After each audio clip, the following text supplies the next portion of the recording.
Let's be honest. There comes a moment when even the loudest legends of rock start to sound like the old stereo your parents refused to replace. You see, we grew up blasting these bands on scratched CDs and worn-out cassettes, memorizing every scream and solo like they were scripture. But time has a funny way of sneaking into the mix. The swagger softens, the notes get slippery, and suddenly, the heroes who once shook arenas are leaning on backing tracks just to get through the night. I say this with love, deep, nostalgic, mall food court love. But some bands really should have taken that final bow already.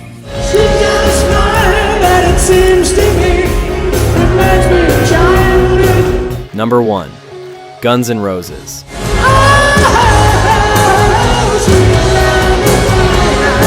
I adore Guns N' Roses. You see, Appetite for Destruction didn't just hit, it detonated.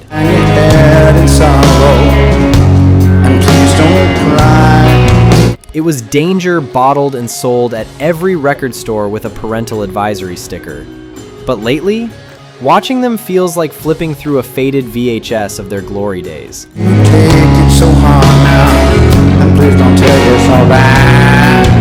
Axl Rose, once the wildest voice on the Sunset Strip, no longer sounds like the force that tore through those riffs. Recent shows from Madrid to LA left fans whispering that he's running on fumes, and honestly, it hurts to admit they're right. Slash and Duff still light up the stage, no question, but when the fire at the front weakens, everything dims.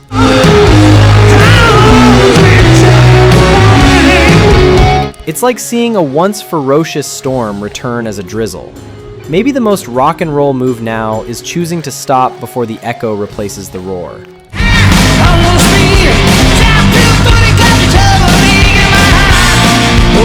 Number 2. Mötley Crüe.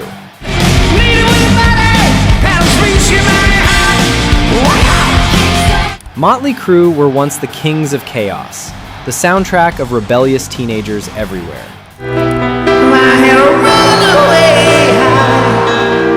But the last few tours, they've looked more like endurance tests than celebrations.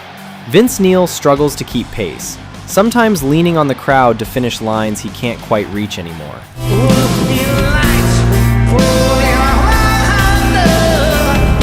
You see it in clips from recent shows. Missing words, breathless screams, that painful stare at the teleprompter. And then there's the whispering about pre-recorded bass lines, which only adds to the uneasy vibe.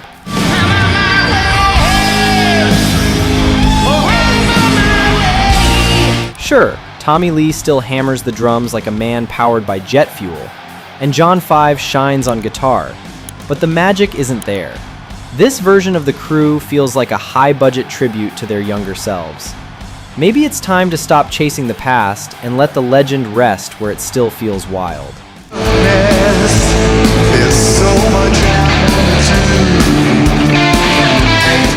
Number 3. Kiss.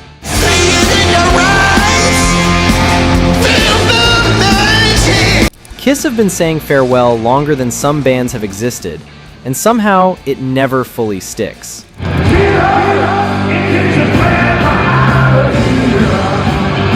You see, even after Ace Frehley's passing, the talk of yet another tour bubbled up almost instantly, leaving fans torn between nostalgia and disbelief. This band built a career on spectacle. Flames, lights, explosions timed down to the millisecond. But lately, the cracks show.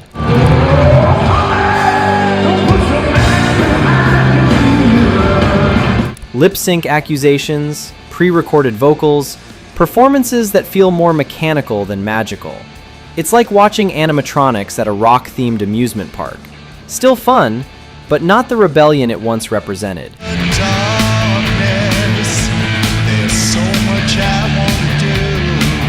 And honestly, every generation has now witnessed a final Kiss tour, which kind of defeats the purpose. Maybe this time, the goodbye will stick. Or maybe, just maybe, we'll be back here again in 5 years, shaking our heads with a smile. What's that sound? Here she comes. Look at the top down. Number 4. David Lee Roth. She's flying, I'm flying, right behind the real mirror now. David Lee Roth will always be the ultimate frontman to me. The grin, the kicks, the wild sparkle that made every Van Halen track feel like a party you never wanted to leave. But lately, watching him live feels more like trying to follow a movie with the subtitles out of sync. You see, he doesn't just miss notes, he rearranges entire verses on the fly, almost like he's jamming with ghosts only he can hear. At the 2025 M3 Rock Festival, fans described his set as bizarre, and honestly, that's the kindest version. The swagger remains, the charisma flickers, but the voice that once sliced through arenas is a shadow now.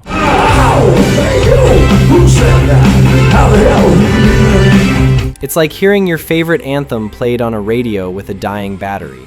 Maybe the kindest move, for him and for us, is letting Diamond Dave shine only in memory, where he's still unstoppable. Cost till 11, the Chinese food. Number 5, Scorpions. Always somewhere, miss you where I've been. The Scorpions earn every ounce of respect they get.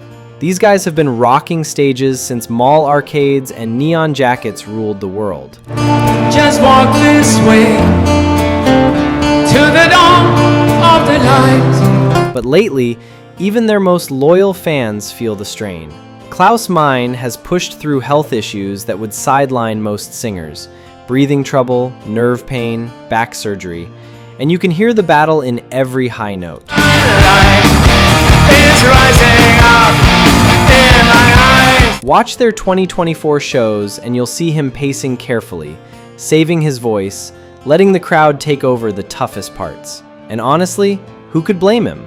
The man gave us decades of powerhouse vocals. Like ours before, but it's more like looking out for something. But there's a difference between proving you can still go on and showing everyone that maybe you shouldn't. The Scorpions have nothing left to prove. Maybe it's time to let that final hurricane blow out gently instead of forcing one last storm. Number 6, AC/DC.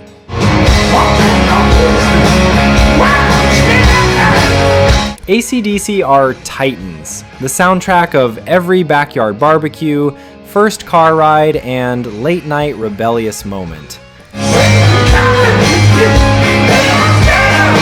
But even legends have limits, right? Brian Johnson is a machine, but he's pushing 80, and those high voltage vocals demand the strength of someone half that age. You see it in clips from the 2025 tour. Some songs crackle with that old fire, while others feel like he's wrestling the microphone to stay in pitch.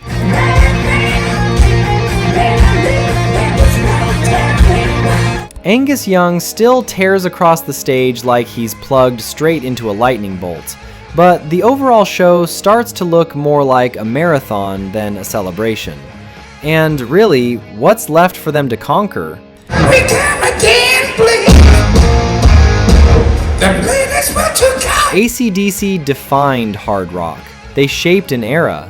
Maybe the most powerful finale would be turning off those roaring amps while the thunder still echoes proudly.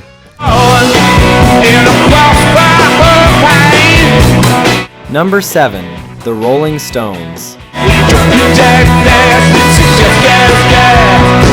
The Rolling Stones are untouchable, the blueprint for rock and roll swagger. But even they can't dodge time forever. Watching their 2024 Hyde Park performance felt surreal, like flipping through a cherished scrapbook where the colors are fading at the edges. Mick Jagger still moves with that unmistakable spark, but the magic flickers in and out, like a radio drifting between stations.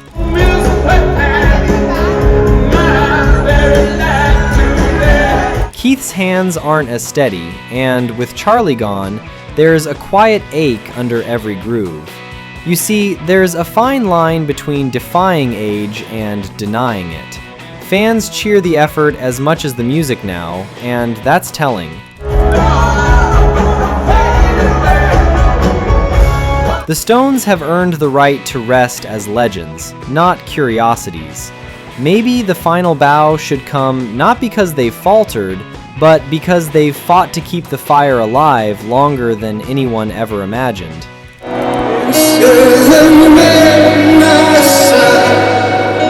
Number 8. Journey.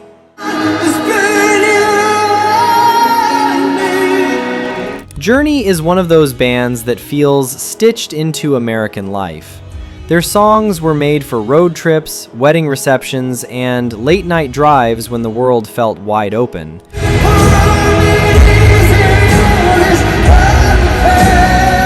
But when you watch them live today, something doesn't quite land.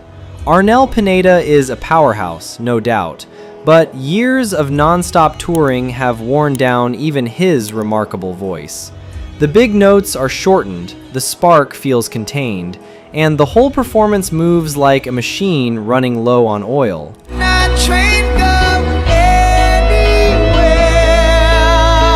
Add in the lawsuits, lineup feuds, and never-ending business drama, and the music starts to feel secondary. Journey once sounded like pure freedom. Now it sounds like paperwork. Fans still flock to hear those timeless anthems, but nostalgia can only carry a band so far. Maybe the bravest thing they could do now is rest that legacy while it still feels golden.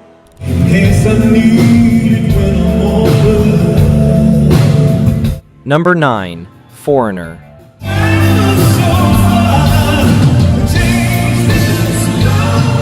Foreigner's situation is one of the strangest in classic rock.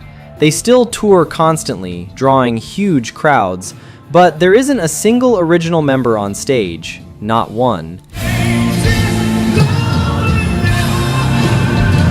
It's essentially a world-class tribute act wearing the actual band's name. And here's the thing, they sound fantastic. Kelly Hansen nails those Lou Gramm-style vocals, the band hits every note cleanly, and the show is polished to perfection.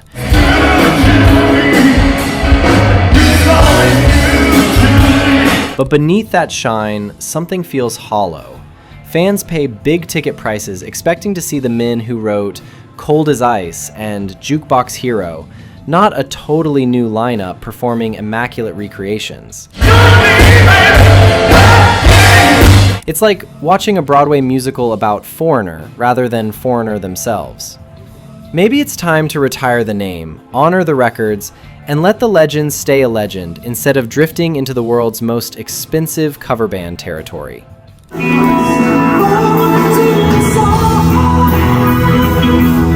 Number 10. Yes.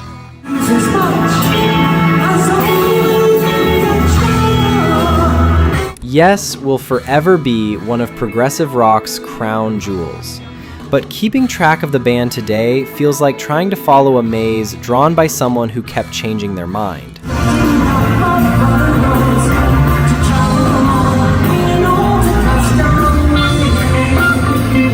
So many versions, so many lineups. Even longtime fans joke they need a flowchart. The musicianship is still exceptional, no question, but the spark that made albums like Fragile or Close to the Edge feel otherworldly has dimmed.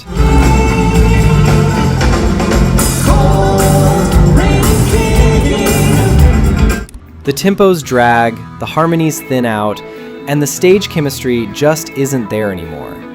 When every key member gets replaced over time, the name remains, but the soul slowly slips away.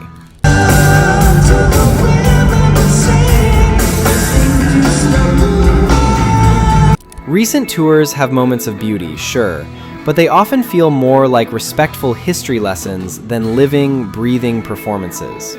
Yes doesn't need to prove anything now. Maybe it's time to stop recreating the past and let the music's legacy breathe freely. So there you have it. 10 legendary bands that shaped the soundtrack of our lives, yet maybe should finally take a well-earned bow. Don't get me wrong, I love every one of them. These groups gave us memories that smell like old concert tees, cassette cases, and Saturday mall nights. But you see, there's a fine line between keeping the dream alive and dragging it past the finish line. Some bands cross that line without realizing it. What do you think? Did I miss a group that should have retired years ago? Drop your thoughts in the comments. I read them all. And if classic rock runs in your veins the way it does in mine, hit subscribe and keep this retro rewind rolling.